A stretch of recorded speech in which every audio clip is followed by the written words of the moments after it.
pleasure to introduce our speaker today, Lisa Zsiga from Georgetown. Lisa got her PhD at Yale in '93 and has been at Georgetown since '94. Lisa's work is at the interface of phonetics and phonology. She's one of the leading authorities on that interface, and she has a number of insightful papers in that general vein. She has studied a very diverse set of phenomena in her work, from vowel harmony to tone. And when we think phonetics in my department, we think Lisa, because we don't have phonetics in our department. And so it's the fact that our graduate students are happy to schlep all the way to Georgetown to take her courses is a small but clear testimony to Lisa's skills, either that or our abysmal ignorance, or both. And so today we're happy that she was able to do the schlepping and come here to tell us about her work. And so her talk today is Sengwato a possible language? Thanks, Luigi. And thank you all for coming out this afternoon. It's always a pleasure to schlep up here and have the chance to interact with the Johns Hopkins people. Let me begin by saying that this work is in collaboration with Maria Guskova, who is now at New York University, and One Tlale, now at the University of Botswana. The work was begun about 2 years ago when we were all together at Georgetown. So we're going to be talking about some aspects of this language, Sengwato. It's a dialect of Setswana, which is a Bantu language spoken in Botswana and the surrounding areas. Sengwato is one of the 17 major dialects of Setswana, spoken in the north-central area. And this particular data was from speakers in Shoshong, which is a small village kind of in the north-central area. And the title then is Sengwato a possible language? There are some things about the Sengwato sound system that are quite simple and straightforward. The syllable structure, for example, is always just going to be consonant-vowel, or you can get just one vowel. So you never have codas. It's always CV, CV, CV, CV, and no complex onsets, no consonants in a row. So when you see some like NGW written in a row there, this is actually pronounced Sengwato, not Sengwato, as though it were English. So no consonants in a row, always consonant-vowel. You can get nasal consonant sequences, and this will become important later. But these are always going to be syllables on their own. So something like mpata is going to be 3 syllables, panka, 3 syllables. This is I look for, and this is to walk kind of bow-legged, is what One tells me. So the syllable structure of the language, very simple, very straightforward. 2 tones, high and low, again, perfectly straightforward. 7 vowel system, exactly the 7 vowels, I, E, A, O, U, the 7 vowels that you would expect. So what makes it impossible is the consonant system. And I want to talk today about 2 of its really surprising aspects. The first is the existence of labiocoronal fricatives and affricates. These are sounds that are not supposed to exist. And the second aspect is post-nasal devoicing, which is a process that shouldn't exist. So I'm going to talk about the fricatives first, and then we'll go on to the post-nasal devoicing. There's one. There you heard one. What is a labiocoronal fricative? Well, labio is lips, coronal is the tongue front. So a labiocoronal fricative is a combination of a bilabial fricative. That's the symbol there if you're not familiar with the IPA transcription. Can't say that very loud enough, can I? I'll play you one. And an alveopalatal fricative. So this is made with the lips, and this is made with the tongue front. That's the sh sound. And here, this is the word for burn. You have the sound made with the lips and the sound made with the tongue tip. And I've put this bar over them to mean they're happening simultaneously. Okay, so here's the word, and then just the fricative. Seja, seja, seja. Play that again. Seja, seja, seja. Now, with my English ears, I can hear this, I think, in 3 different ways. Sometimes it sounds to me just like a shh, and sometimes if I listen again, it sounds just like an F, and then sometimes it sounds like something in between. Let me just play the sound by itself. That's just the fricative. All right, well, so there it is, demonstrated.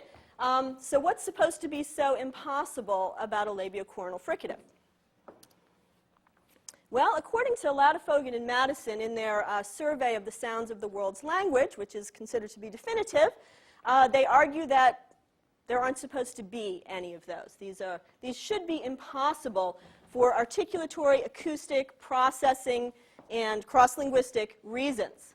So in order to make a fricative, you've really got to have a very strong airflow, a narrow constriction, and make a turbulent noise. So you've got to have a good source of airflow in order to get a fricative going. And Ladifogan and Madison argue that once you've kind of used up all of your airflow at one place of articulation with the tongue blade, that there won't be enough airflow left over to make any noise with the second place. So they say you just can't get enough airflow going.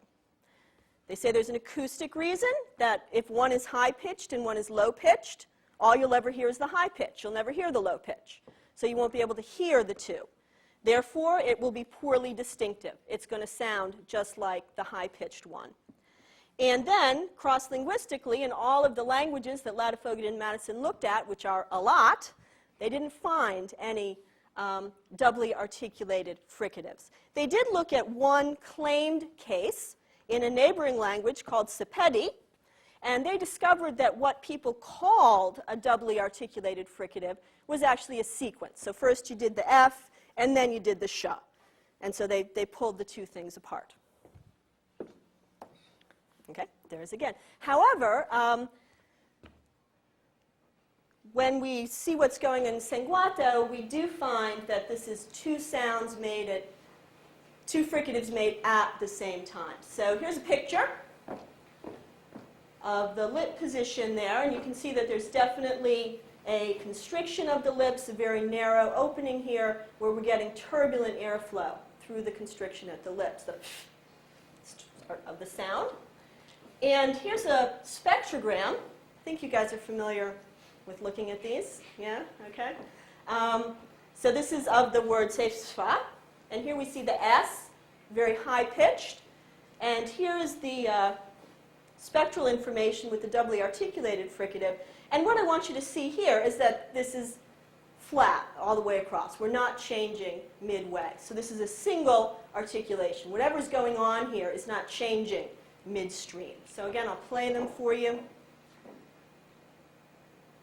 Seja, seja, seja. And then just the... Okay. Crucially, this is not just a rounding. We would expect that there are sometimes sounds that are modified by adding rounding of the lips without any noise. And Sengwato has many rounded consonants, so it's easy to see what rounding looks like in the language. And so this is actually a rounded swa, pursed lips extended. Very different lip position. Lots of tension and spreading of the lips rather than rounding of the lips. So this isn't just a secondary addition, it's actually frication happening. And here's for the speech processing folks, some comparison of 4 different fricatives that I pulled out. So the S, very high-pitched, a regular sh, very strong high amplitude in the waveform, but lower pitched. This is the bilabial fricative, the all by itself. It's really hard to make loud. As you can see, it's got very low, comparatively low pitch. And then here's the doubly articulated fricative. Again, not a sequence, and it's occupying its own part of the spectrum.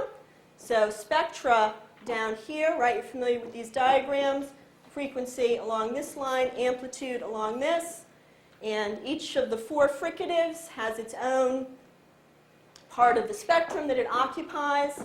The S up here above 6,000, the SHA between 2,200, about 2,500 and 6,000, its energy is here. The bilabial fricative has got the low energy. And then here's the doubly articulated one. And what's happening here is that the spectrum is being flattened out and reduced in amplitude. Question? Hopefully, these are only voiceless, right? Only voiceless, yes. This aspect of the consonant system is well behaved. So we are getting the open glottis. The fricatives are all the fricatives are voiceless regardless of the type. So I'll just play these for you. Here's the S.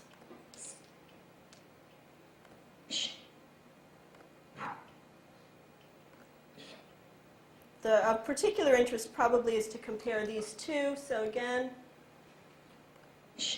and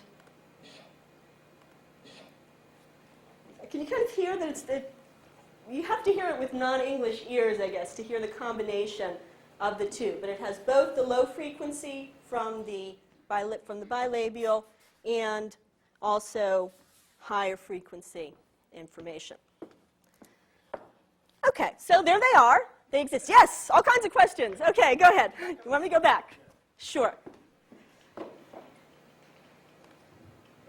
you had people do some kind of listening test, and let's say you gave them the bottom left and the top right, Those two. Uh-huh. then give them the bottom right and said, which is it more similar to? Okay, well, Would they break 50-50, you think? Or are you Setsele? I have a native speaker of the language in the audience. I'm so happy to have you along. So, I mean, we could ask, we didn't do any perceptual testing. For Onetlale, who is a native speaker of the language who we've been working with, it's simply a separate percept, right? I can imagine that if you learn to distinguish it, you'd actually perceive it as a different sound. Yeah. You take someone like me, and then I don't know. Well, how do they sound to you guys? Maureen, how does it sound? Wouldn't it be more like an error sound? I mean, we know what a good esh sounds like, but we don't have a good feed. So my guess is we would want to think it's more like the feed because it's clearly not a good esh. I don't know. So the thing is, you're doing these ABX kind of tests, right? Yeah, You're yeah. playing So you would know you would have the feed in front of you or whatever. I don't understand why you're asking this question. Because if you look at the spectrum, it's sort of a munging of the two. Well, that's what it is. Yeah, it's That's what I flat. It's flat, and it's unusual for a fricative to be flat, right? I mean, usually your fricatives are distinguished by what part of the spectrum they're at. So this one is flat. Yeah, I don't know. It would be fun. I mean, Secretly, he's questioning whether there's actually a phoneme boundary between this and the others, whether there's, in fact, categorical perception that distinguishes it from. That's what he's secretly questioning. well, there are minimal pairs. So I don't know I can't think of any of the lexical items at the moment, but there are minimal pairs. As I'm going to show you in a sec, actually Sengwato is the only dialect that still has the doubly articulated fricatives. In the other dialects, they've merged with esh. So my suspicion is that, there could be various reasons for why they would merge in the sha direction, probably because phi is not a great fricative in the first place. Yeah? How many other fricatives are in the language? That's it. There's also H. So I didn't put the H up here because its spectral characteristics depend on the vowel, right? But that's it. S, phi, esh, this and the H. And the phi survives in the language that loses the complex one. Phi and H enter into some neutralization. So it depends on the vowel, and it differs according to the dialect. So you tend to get phi as an allophone of H before oo, understandably, and H is an allophone of phi before E. And so, Sort of a general, it may be sort of a general problem with the weakness of the phi. yeah, general problem. So this is not going to be your great fricative. But this has survived in Sengwato.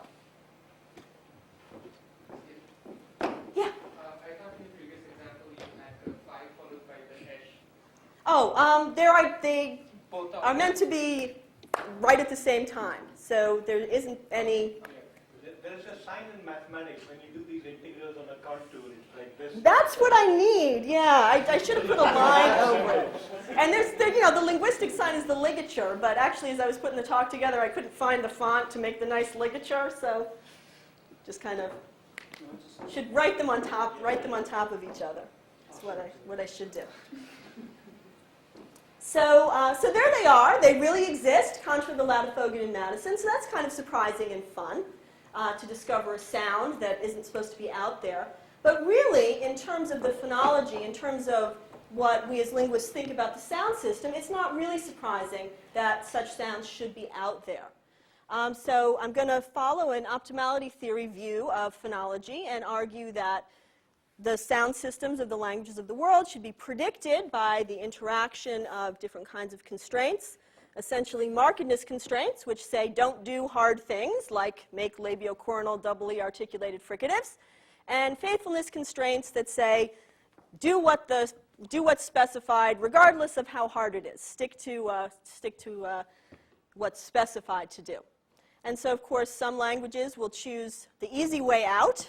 So if there's a constraint that says don't do complex articulations, like English, we don't have any of these double stops or double fricatives.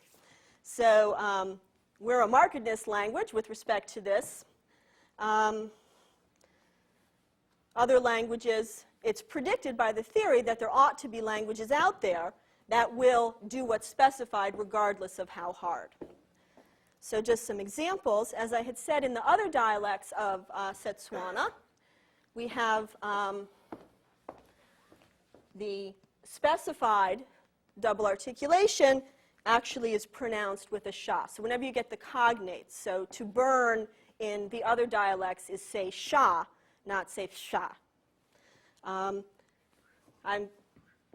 hoping that reading these tableaux will not be unfamiliar to this department. So the constraints across the top, and just 3 of them here. The markedness constraint, don't do the hard thing. Don't change around the timing. Keep the timing the same. And don't delete anything either. So if this is the specified input, here are the possible ways that this could come out. If your most important thing is don't do the hard thing, then you can't do the complex fricative. You can't change it around and make it a sequence, so you have to get rid of one. And so this will surface as sha. The neighboring language, related language Sepedi, that Latifogan and Madison documented, chooses a sequence for the cognate words. And so they have a different constraint ranking. Again, don't do the hard thing, but rather than deleting one, they just sequence them. Okay? But the theory predicts that if these constraints are out there, there ought to be some language that says, hey, I'm going to do the hard thing regardless. Markedness constraint is going to be at the bottom, and I'm not going to retime, and I'm not going to delete. I'm going to stick with the program, and then that is the Sengwato example where the complex fricative actually surfaces. Okay, so that's the surprising thing then about is Sengwato possible. We had thought that labiocoronal fricatives were not possible. That is, that there was no language that didn't obey, don't have complex fricatives. But it turns out that, in fact, all of the different rankings are possible. There is a language that says, I'm going to do this hard thing. It's not an impossible thing. With this particular combination, it's just a hard thing, and we're going to do it. So now we're going to turn to our second problem. Uh-oh, yes? Yes? So, but the argument that the point that Madison and Latifogan make about aerodynamics, that's not a silly point though, because that, although it's true that there are complex fricatives, it still seems to be true that there are no complex fricatives that are voiced. So that would be the case where you have to drive 3 constrictions. So Right, the laryngeal aerodynamics- constriction. aerodynamics- And I think you're not going to find them except in this, it's the particular combination of the sh and the phi that really makes it possible, because the sh is a really high airflow fricative. And then the labial constriction has got enough airflow to work with. And so their argument is basically right, except that the limit that they set was not quite right. Yeah, yeah. I don't want to bash them. And actually, I had talked about this with Peter a couple years ago, and he said, "Well, we just didn't, we didn't cross over the next hill. If we had crossed over the next hill, we would have found it."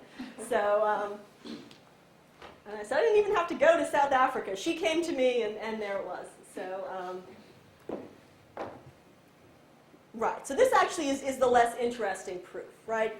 We had thought they weren't out there, but here they are. More problematic is this process of postnasal devoicing, because in this case, no ranking of phonetically grounded markedness and faithfulness constraints is going to work to get the pattern that's been reported for Sengwato. So let me run through first, why is it a problem, what's been claimed, and then we'll look at the reanalysis. Okay, so we have to start by thinking about, and Luigi's also already started us down that road, to think about when we're making voiced consonants in the first place, what are some of the relevant articulatory and acoustic factors that we have to think about? What are the constraints on voicing? And in general, making voiced stops and voiced fricatives is hard for the reason that Luigi has alluded to. If you're going to have voicing, that requires vocal fold vibration, obviously. And in order to keep the vocal folds vibrating, you've got to keep the airflow flowing over them. So voicing means continuous airflow. But stops and fricatives, by definition, block airflow. Stops block them completely. Fricatives block it a lot. So these two things are simply in opposition to each other. And so there are many languages who reflect a constraint that just says don't do them. Don't have any voiced obstruents, obstruents being stops and fricatives. Just don't have any. Hawaiian, Finnish, some of the neighboring languages to Sengwato. Okay? And as I had said, so in this respect, not being voiced, the Sengwato fricatives are well behaved.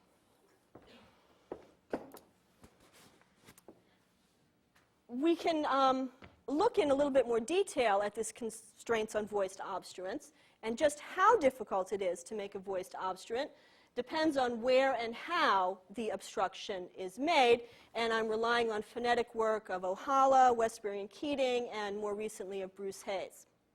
So one thing that can make a difference is the place of articulation.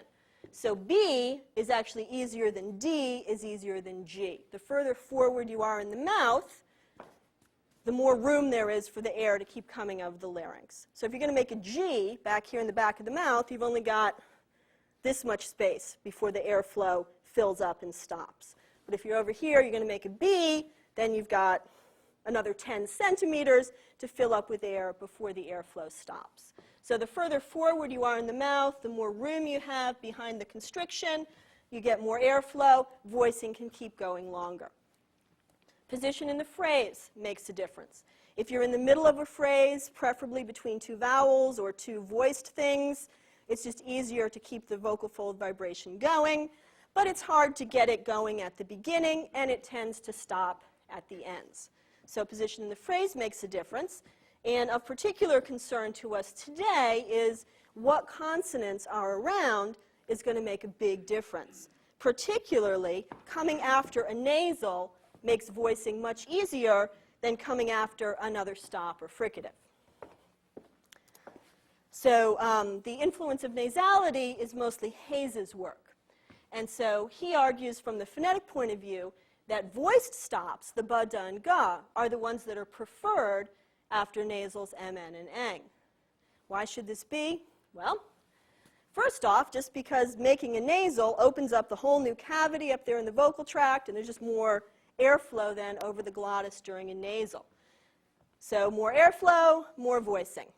Then, and I had to put velar pumping up here on the slide because it's just fun to talk about velar pumping, Hayes argues that as the velum moves to close, so we're going from, say, an M to a P, and the way that you move from an M to a P is to close the velum, the little flap that shuts off the airflow to the nose. So as the velum is closing, got to remember, of course, the inside of your vocal tract is soft and yielding. It's not just like flipping a trap door shut.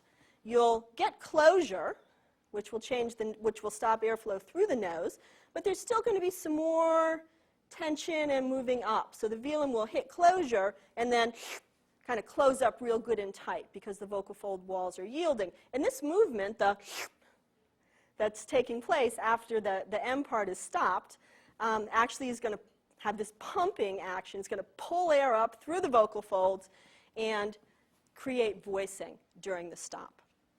So all of that airflow is hard to shut off, and so the tendency then is going to be for B, D, and G to occur after nasals rather than voiceless stops.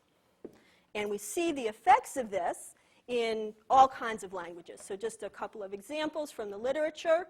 In Greek, Pater shows us that if you have an M followed by a P, it turns into MB, postnasal voicing. Kikuyu, NK becomes NG, postnasal voicing. Quechua, MP becomes MB. And Oshikwanyama, another Bantu language, if you're going to borrow the English word stamp, it becomes sitamba, not sitampa. Print, pelenda. There are other effects that languages can use in order to avoid nasal voiceless stop. But just here, these are examples where the choice is to become voiced. So cross-linguistically, we always see a preference for nasal voiced stop. Okay? So Pater first, and following him Hayes, and following him Hyman, have proposed that we can formalize this tendency for voicing after nasals as a constraint.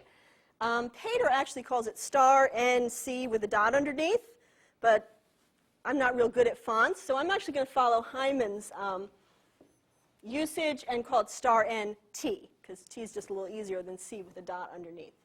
But star NT is meant to mean no voiceless stops after nasals.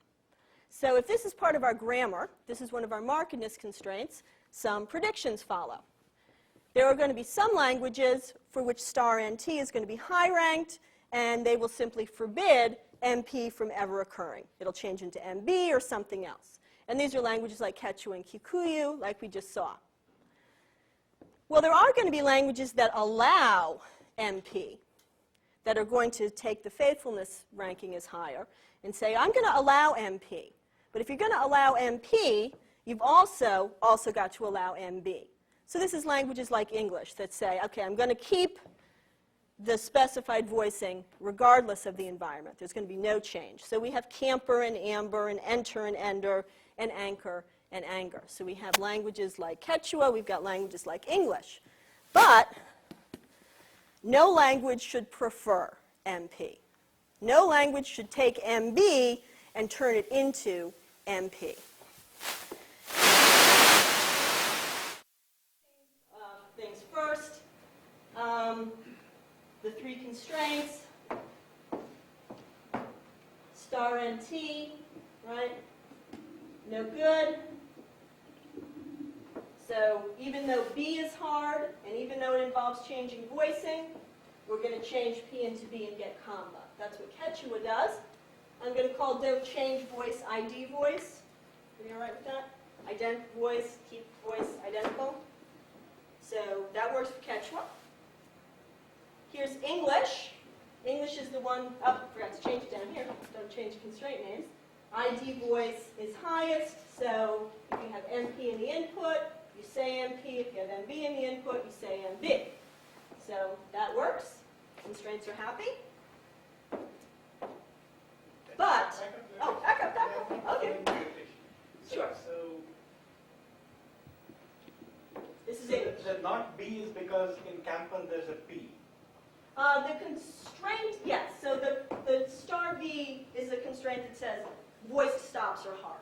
Okay, that's Voice what, right. so it's the voice version of whatever was here. Yes, so don't make something voiced. Okay. So camber here, if you start out with camber is doubly hard because you've changed the voicing and you've changed it in the direction of something harder. And this is what shouldn't happen. But down here, if you start out with the hard thing, you just keep it. Okay. So that's the faithfulness ranking. Okay. But it's this changing in the direction of something harder that is exactly what Sengwato is purported to do. So we have words like bata. It's reported that we have words like bata to look for. You add a nasal prefix, becomes bata. Do something, durella. Do something for me, tirella. The D changes into a T. You never actually get G's in initial position. There's a special process that deletes initial G's. But we have cases where verbs like affect, which are pronounced ama, become ukama. And so we are going to assume that there really is a G there that gets deleted. So you have NK sequences as well. But this is probably the clearest case where we see a B is changing into an MP.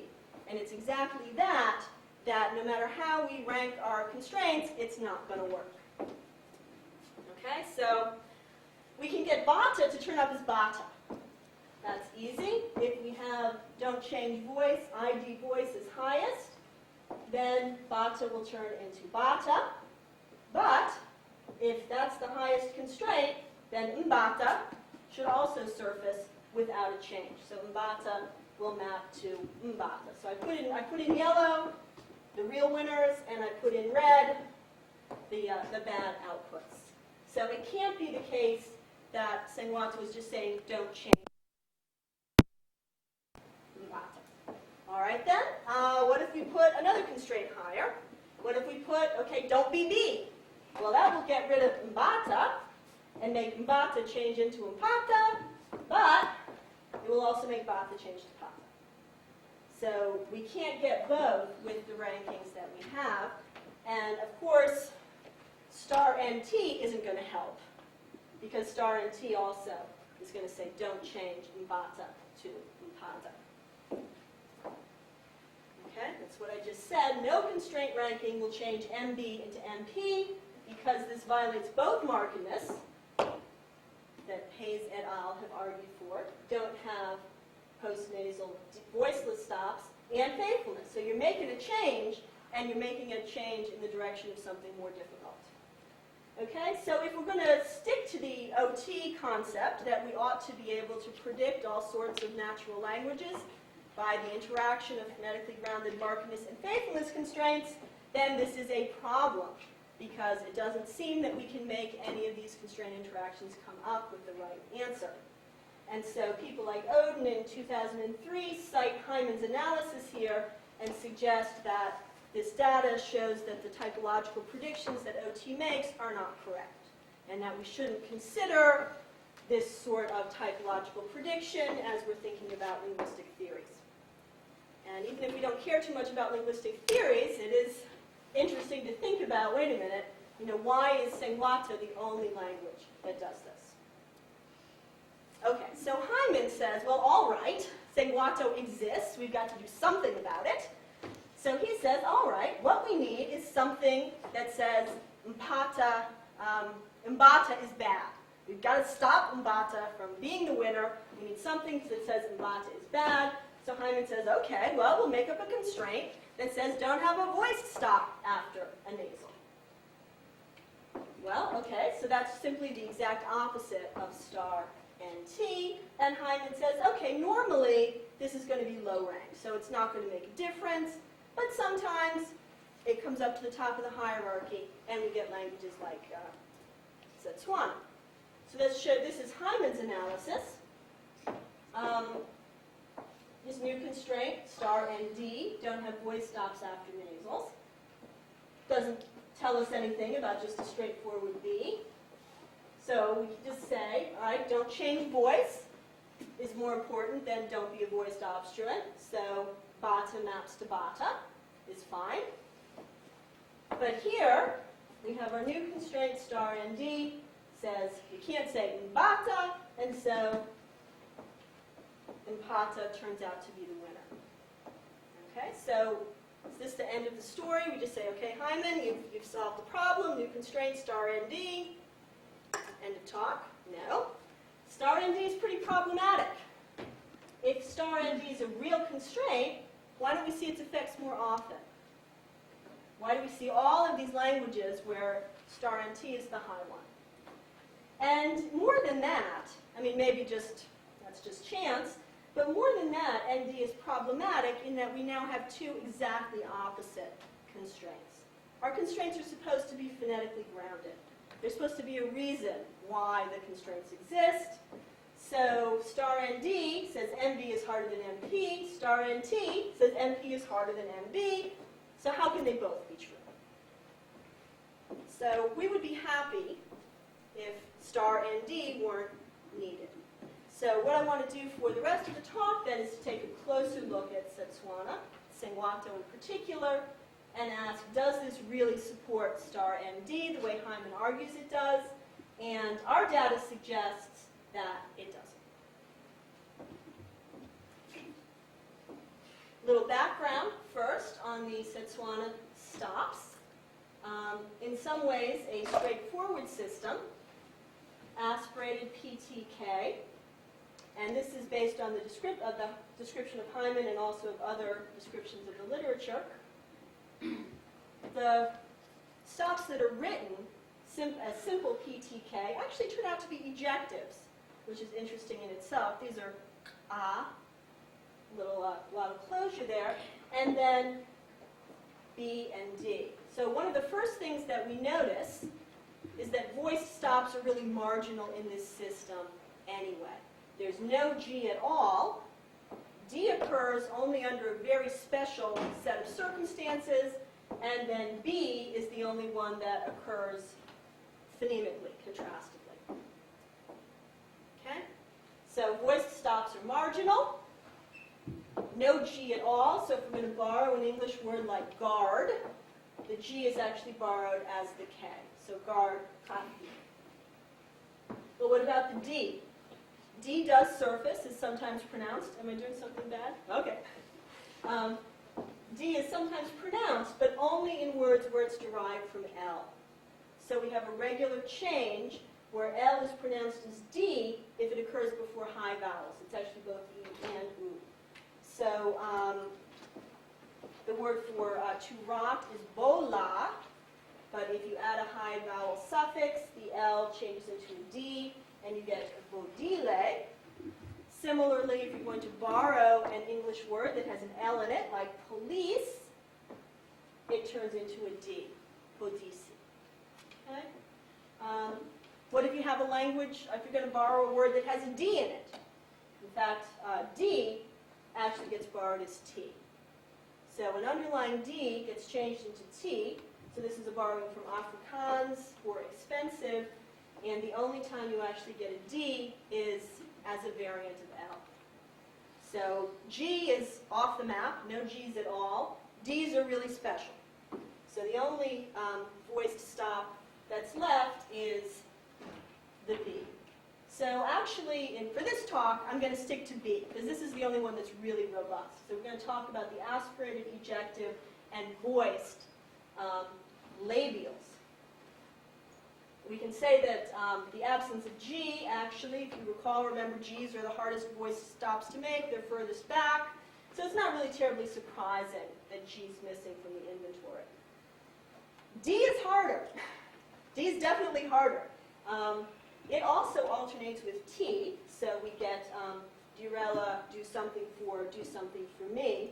And we have an analysis of the DT alternation parallel to that of the labials. But this business about L goes to D, but D goes to T, the chain shift makes it complicated and technical. So I'm going to skip that and see if I can convince you about the B's. If you want to ask me about the D's and T's afterwards, we can go there. Okay, so the inventory tells us that the voiced stops are marginal. The history tells us that the voiced stops are recent. They used to be voiced sonorants, so r, r, r. And according to Hyman, there's a historical process going on where these are now changing into stops. And if we have an ongoing historical process, we shouldn't be really surprised to discover, as we will, that the change is more or less advanced for different speakers and different environments. So this is a language in process. All right, now we also want to come back to the idea of the simple syllable structure of Sengwato, of Setswana. And remember that consonants aren't sprinkled throughout the word the way they are in languages like English. In fact, there's only 3 places where you're allowed to get consonants like pa, ba. Right at the beginning of a word, you can be intervocalic, or you can be after one of these syllabic nasals, as in papa. But that's it. Never at the end of a word, never after another kind of consonant, just these 3 positions. And looking cross-linguistically, we know that there are some things that are true about these 3 positions. We know that an initial position is associated with special kinds of faithfulness. It's often the case that things stay the same in initial position when they change in other places. With intervocalic position, we know that things tend to weaken. So we see many cases where stops aren't allowed in between vowels, Spanish, Italian, many cases. And another thing that we know about post-nasal position is fortition, strengthening. Fricatives tend to change to stops after nasals. And we see fortition is needed independently in Sengwato. So whenever you have a verb that begins with a fricative, if you add a nasal prefix, it changes to an affricate. So supa, I didn't get the gloss on that. Oops. I'll look it up. Is it slap? Super means point at me. Point at me. Okay, there we go. I Close. thought it was something you couldn't say in public. No, I'm just an oversight on my part. I forgot to put it in there. To point at me, okay. The R changes to a T, and the F, the fula, changes into a P. So we know independently that we're going to need a rule that changes continuance, like the R and the S, into stops after the nasals. So just 3 positions. Okay, so now we're going to take a close look at the phonetics of what's going on here. And we're going to look at 6 speakers. The data was collected by my co-author, One Tlale, all from one village. Kind of surprising, actually, the amount of variation we're going to see in one village, but there they all were, able to communicate with each other. This data is all from words in isolation. And but we do have 6 tokens of each consonant in each environment for each speaker. So the patterns are pretty robust. We're going to look at the closure duration, how long to keep your mouth closed, the burst duration, so the p sound as the consonant is released, if there is any, the voice onset time, how long does it take for voicing to start up again after the burst, and then we coined the term of voice perseveration time. And this is the voicing leak into a voiceless closure from a preceding consonant, as predicted by Hayes. The voicing is going to be hard to shut off. And so even though it's supposed to be a P, the voicing is going to keep going for a while. So we're going to call that voice perseveration time, or voicing leak, if you like. To go along with the velar pumping, the voicing leak. Yeah? So where's the fortition effect in this picture? We would expect fortition would lead to longer closure duration, more burst presence. We didn't measure burst amplitude, but bursts more often. So what's the explanation for the fortition? You gave an interesting explanation for the leak, for the voicing Right. leak. But why the What is post the explanation for they seem to be somewhat, almost opposite effects. There are 2 different the usual explanation that's given is that it's the closure for the nasal. So it's easier when you're moving from a nasal to another consonant. The usual explanation is that moving from a nasal into a fricative, it requires a good deal of coordination. So as you go from, say, an N, if you were going to try to go from, say, an N to an S, you need to or an N to let's do N and S. You need to coordinate the tongue position and the velum and the larynx in a complicated way, and if you get it wrong, then a stop starts creeping in. If you open the larynx a little bit too early and the velum a little too late, you end up getting a stop. We have another thought about what might be going on there that has a more perceptual story, which is one thing that we know about nasals is that they're really lousy carriers of place contrasts, right? It's kind of hard to tell the difference between a right? If you're not looking at my mouth. But something that really is a good carrier of place is burst and VOT. That's a great carrier of place.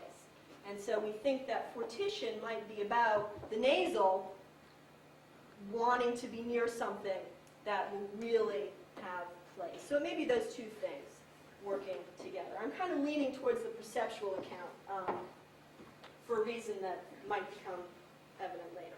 Okay. So first we just, for control, let's just look at the aspirated stops. And in each of these cases, we're going to be looking at the three different positions.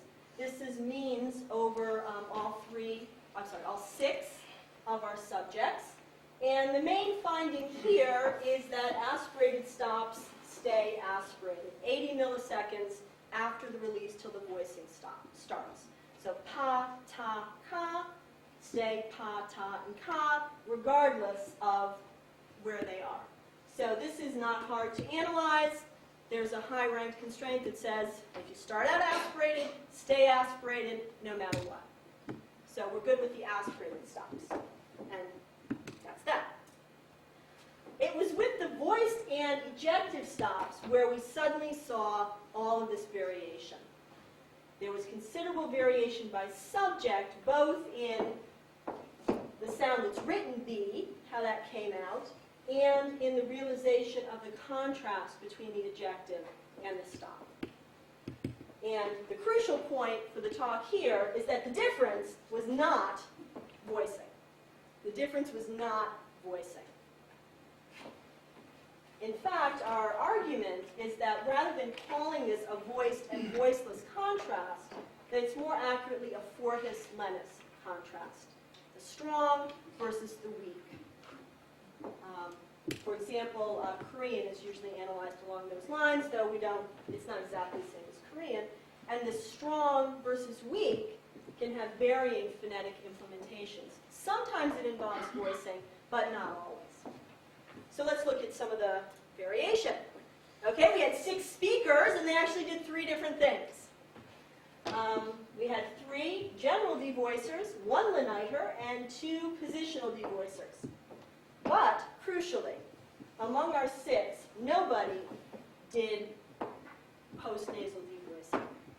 What would have to be true in order for there to be a real process of post-nasal devoicing would be you get B initially, you get B intervocalically, and the post-nasal context is the one where you get devoicing, right? That's what it means to be post-nasal devoicing. But in fact, nobody did this. We got all kinds of other combinations, but not this one. So let's take a look at what they did. 3 younger speakers, 30s and 40s, that counts as younger, consistently pronounced voiceless stops in all 3 positions. They just didn't do B. Okay?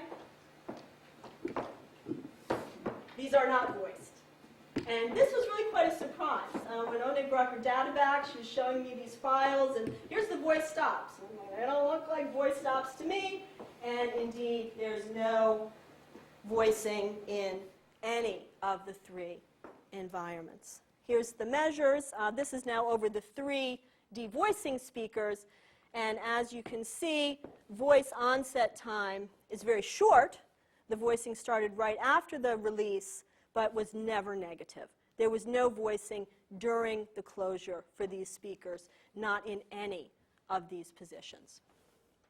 Did get a little voicing leak, and I think I forgot to show this on the aspirates. It's always bigger after the nasals. So not much, but a little bit bigger after the nasals. So we are seeing some of this velar pumping, postnasal voicing action, but only a very small percentage of the total closure. So what's going on with these guys? Well, we've got a constraint that says voiced obstruents are hard. And so that's what we see. In all positions, they're actually producing voiceless stops. So this is not postnasal devoicing. This is just plain devoicing. If we think of it from a historical perspective, this change that Hyman argues is undergoing here from a voiced approximant to a voiceless stop is complete for these speakers. They've switched over, and now they have a system similar to Korean of aspirated ejective versus plain, or aspirated fortis lenis, not aspirated ejective and voiced. Just some numbers to compare the lenis and the fortis stops. We actually could not hear the difference, including my native speaker, in initial position between pala and pala.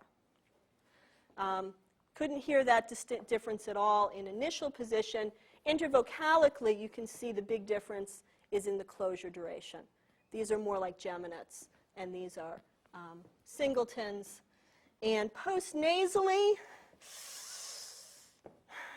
that one is harder, whether they're neutralized. Somewhat of a stronger burst for the underlying ejectives, but really only robust. So here's where we'd like to do some perceptual testing. So that's going to be next on our list, is to see whether these have really changed over for these speakers. Here's just a picture. Intervocalic, you can see that the difference is the closure duration and not anything else. Another one, postnasal. Okay, so we had some devoicers. And then we happened to have a recording of an 80-year-old woman. And she had voiced consonants initially, and intervocalically, and also postnasally.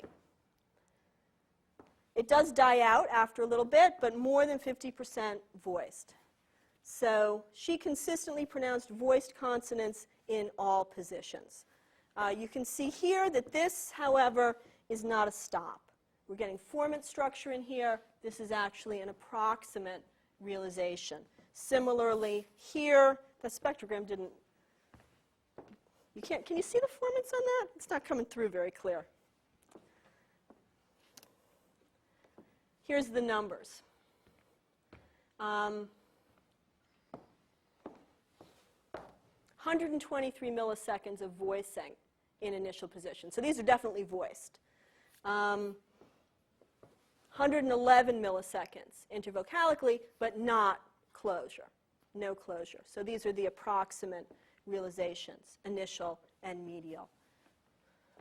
After the stop, you get the fortition. You get the closure, but the voicing doesn't go away. It's a little bit reduced, but still well over 50% of the closure is voiced. So our argument here is that these are all voiced, and she does get the postnasal hardening, but not postnasal devoicing. Okay, so we can make this happen. This speaker has a high ranking of stay voiced, so she's fine with that, but doesn't like voiced stops so much. So she actually changes into the lenited version initially and intervocalically, but star NS is the constraint that says don't do nasal fricatives, and so after a nasal, she does have to have the stop articulation, but it does stay voiced. We see a phonetic effect. The voicing dies out sooner, but it stays voiced. Okay, she was our oldest speaker, or one of the oldest speakers, and for her, these things are still the sonorants that Hyman had argued for. She's retaining the old pronunciation, postnasal hardening, but not devoicing, and we can take care of her with faithfulness to voicing and the constraint we need anyway for postnasal hardening. Then we had two folks who are positional devoicers, and they were a little bit hard to think about because they're kind of unexpected. They make voiced stops initially. Again, these spectrograms aren't producing really well, but there is definitely measurable voicing here. No formant structure. This is a real voiced stop. You say, uh-oh, you guys are in trouble, right? But they didn't voice intervocalically. They didn't voice intervocalically, and they didn't voice postnasally. So if you just look at the initial position and the postnasal position, you'd say, aha, postnasal devoicing, right? Except it's not the postnasal position that's special, because you also get intervocalic devoicing. It's the initial position that's special here. And again, going back to our understanding of what it means to be initial, we argue that that's not so surprising. So here's the numbers. Again, nice, robust voicing in initial position, 100 milliseconds, but no voicing during the closure intervocalically or postnasally. We had one speaker who really lenited intervocalically, the other one who didn't, so this speaker shortened up. But here's our analysis. So we get a real B initially, but voiceless stops in these two positions. So again, this is a third pattern, but again, it's not postnasal devoicing. It's special initial faithfulness. And so that's our argument, that what's going on here is that it's the initial position that's special. So we're going to keep the voicing in the prominent position, but in the postnasal position, we're going to lose it. So again, you just look at these two, it looks like postnasal devoicing. It's only when you look at the third, the intervocalic position, where you see it's not the postnasal, it's the initial position.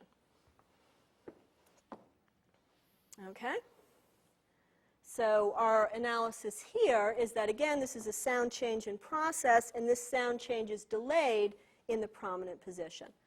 So for the non-initial contexts, everything is already changed to P, except in the prominent initial position. Okay, so here's the summary, is that you get general devoicing, you get lenition, you get positional devoicing or positional voicing, but you don't get postnasal devoicing. And so we don't need a constraint to do postnasal devoicing because our speakers aren't doing postnasal devoicing. Postnasal devoicing in our data is not supported. It's not adequate descriptively. They're not doing postnasal devoicing, nor is it, as I mentioned earlier, constrained theoretically. It's not the kind of constraint we want theoretically, and that's a good thing because they're not doing it anyway. Instead, the pattern is an interaction of star B, don't do voice stops at all, do a stop postnasally, the historical change of approximants changing to stops, which we've caught incomplete and variable, and this particularly delayed, the old forms are retained in the initial position. Okay? And all of these then are well attested cross-linguistically so that there's no need to invent this special ungrounded constraint. So, to summarize then, is Sengwato possible? Well, when we look at the labial coronal fricatives, we discover that we had thought a constraint against complex fricatives was undominated, but it turns out, in fact, that all the rankings are possible. So we have to change our understanding of the theory in light of the data, or at least our understanding of what constraint rankings were working. However, when we look at the postnasal devoicing, what looked like something impossible, actually on closer look, is a combination of well-attested constraints, and sometimes we need to re-examine the data in light of what our theory tells us should happen. That's it. Thanks. I have no idea how we're doing on time, but okay.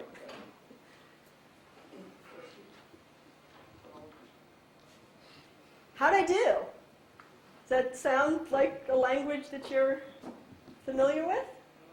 Yeah. Yeah? I'll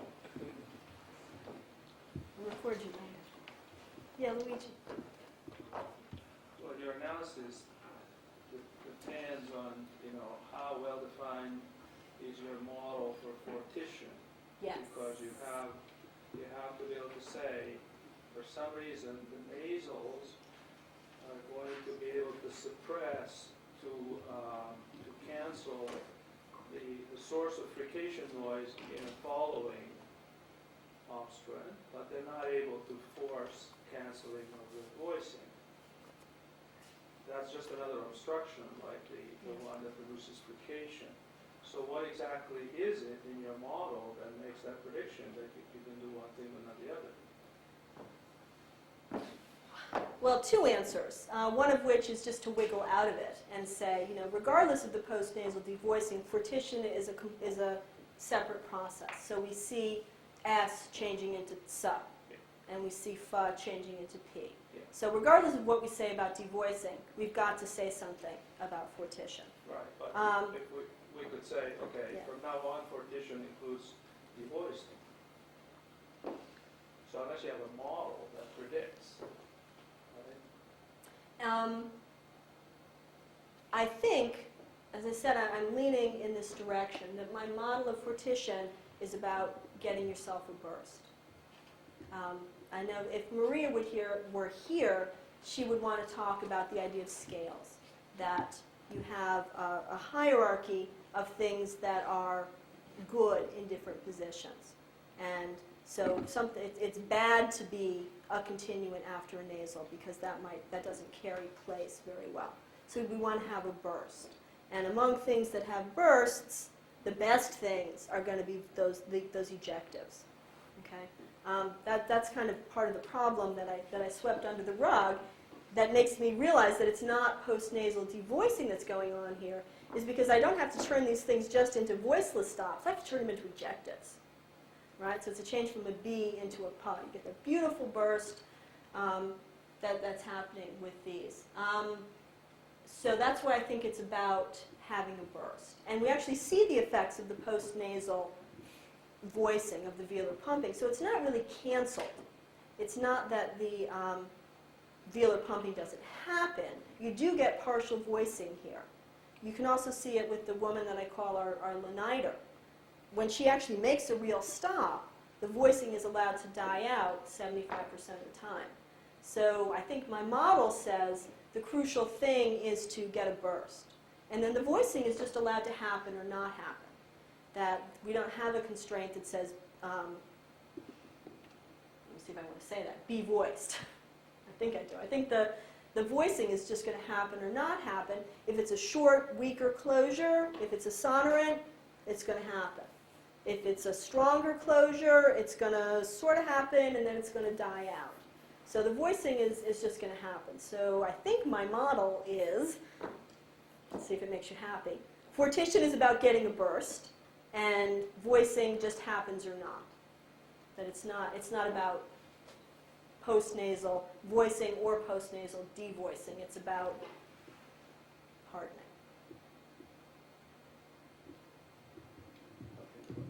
You think about that, yeah. So what does what you just said say about the conventional effects of postnasal voicing? What was the, just restate in a conventional postnasal voicing context what it is your theory says? That there is going to be more voicing leak into a stop after a nasal. So we do see this greater VPT following nasals. Let me show you that. I went over this quick. Let me show you what's happening in the aspirates. See if I can find them.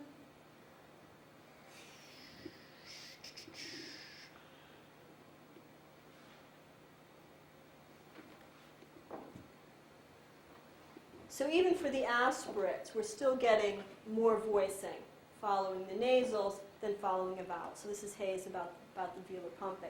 So there's always going to be a phonetic effect of more voicing following a nasal. And then languages will sometimes pick up on that and phonologize it and go all the way to creating a fully voiced stop. And then in other cases like the Sengwato, it's left as a phonetic And tendency. so what you said was that that's just theoretically separate from the constraints that would handle it, for example, are separate from those that are associated with postnasal fortition.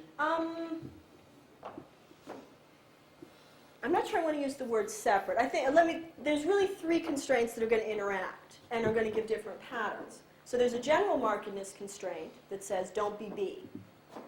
There's a contextual markedness constraint that says B is easier after a nasal. B is actually favored after a nasal. And then the third one, did I say there were three? Star B. And then the fortition constraint, which says be a stop or be a burst, have a burst after a nasal. And so we're going to expect different combinations. So I think the word would be orthogonal rather than unrelated, right? So one isn't necessarily going to take precedence over the other, but we would expect to see them interacting in different ways. So you have languages where NS is okay. Can't think of one off the bat, but, well, I mean, English doesn't necessarily have it. Unsupported, yeah, but, insufferable and unsupported. So we're fine with NS. To pick a term at random.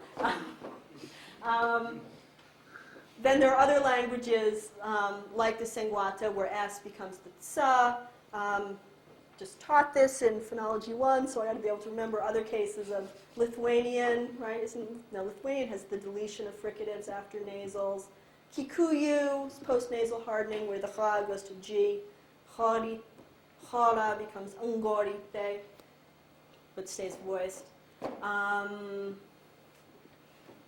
Okay, so, it's some languages will do hardening and some languages won't. Some languages will do postnasal voicing and some languages won't. English doesn't do the voicing either. And then some languages will allow voiced stops and some won't. So we're going to have orthogonal hierarchies. Positional markedness and, contextual markedness and general markedness. When you showed your chain shift data, it struck me at first that you were moving down a sonority hierarchy, but now maybe you're moving up a fortition Fortition hierarchy, yeah. Moving from L to D, and then from D, does it go to the ejective? Yeah, in the interella it does. So our analysis of the L to D isn't really one of sonority, but it's the high vowels that cause it. And so we think that's about the dorsal gesture in the L, where an L necessarily has the tongue tip up, but the dorsum has to be kind of low and back, kind of O position.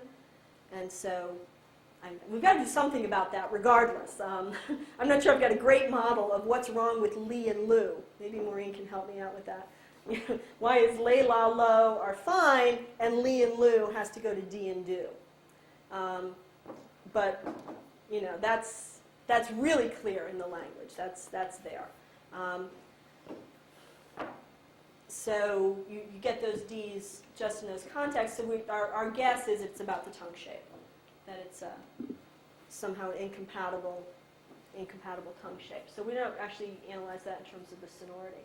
But then the D to T is, again, just the strengthening. The difference is we don't have any complete devoicers for the D. We don't have anybody who has all T's all the way across. Everybody keeps D's in at least initial position. Then they tend to lanite, so we get lots of thes intervocalically and T's postnasally. So we can still get an interaction of positional faithfulness and lenition, but it actually has to, it doesn't work to just be ID voice, right? Because if there's a real D, like endure, it has to go to T. So you have to do something. You can, pick your favorite way to deal with the chain shift. You can do it with constrained interaction. You can do it with comparative markedness. You can do it with sympathy, if that's what you like, where it's something like be faithful to the underlying voicing value of a sonorant. Right? So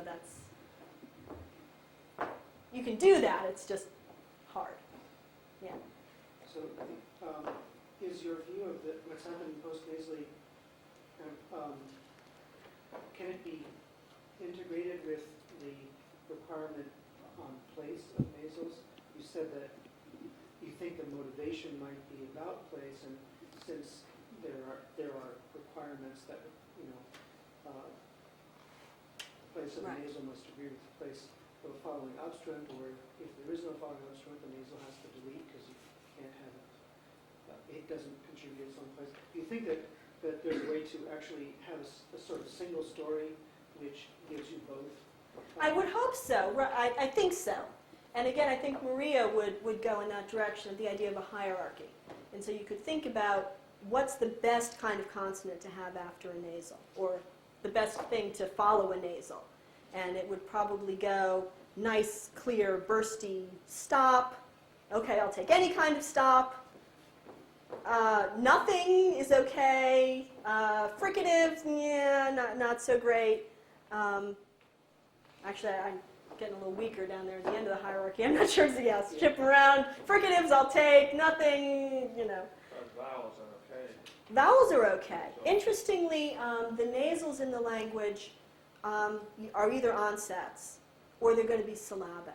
So you get like panka, right, where you get that nice long dimpa, the nice long syllabic nasals. Even when they're post-vocalic, they're syllabic. So that might be a reflex of that. It's not such a bad thing to be a syllabic nasal because you get that little extra duration for whatever cues you might be harboring to your identity. You get a little extra time in there to get them out. So yeah, so we think, I'm going out on a limb here, but that's kind of where we're going with this, is that we think it's about nasals wanting to have place, and the best way to get place is to have a burst. And the voicing comes or goes, depending on your star B versus star NT interaction. Sensible questions are done. I have an off-the-wall question. Okay, that's the best kind. So this business about ongoing change, the 80-year-old woman versus the younger people. Yeah. How does it interact with this other phenomenon that when two people talk, they sort of converge on something? So instead of having these in citation form, give them a list and say, read these. If you got them to talk to each other.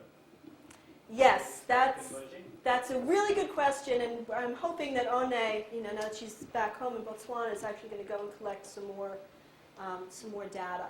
Maybe these younger people know how to make these, but just don't make them. I said that the older woman is the one who was kept the old forms. We also had an older man, and he was in there with the young guys. So, I don't know what's going on with that, where, he's innovating. So, we've only got 6 speakers, so I don't want to make some huge sociolinguistic claim based on 6 speakers. And again, as you say, it was just citation form. It was just a reading task, which in fact was not a very easy task. All of these folks had been educated, and there is a written form of the language which they could read, but normally you don't read Sengwato. You would read Setswana, or you would read in English. And so actually reading their native language was a pretty false task for them to do. So actually, I wouldn't have been surprised to see more hyper sorts of correction. But they were at home. They were with somebody speaking their own language. They went on for quite a while. One's larger study had a lot more stuff besides stops, so they weren't particularly being focused on the stops. So you do have a lot of recorded speech, you just haven't done the... Well, mostly wordless. We have some sentences. As I said, hopefully One will be able to collect some more connected speech data. This was, we were completely surprised by this. We did not expect to see this. But as I said, brought the data back, started the analysis. What we had thought was that maybe the postnasal devoicing wasn't real, that these things were all going to come out voiced, and it was all just a big mistake. We looked at the postnasal contexts, and they were devoiced all right. It was everything else that looked different. So, okay.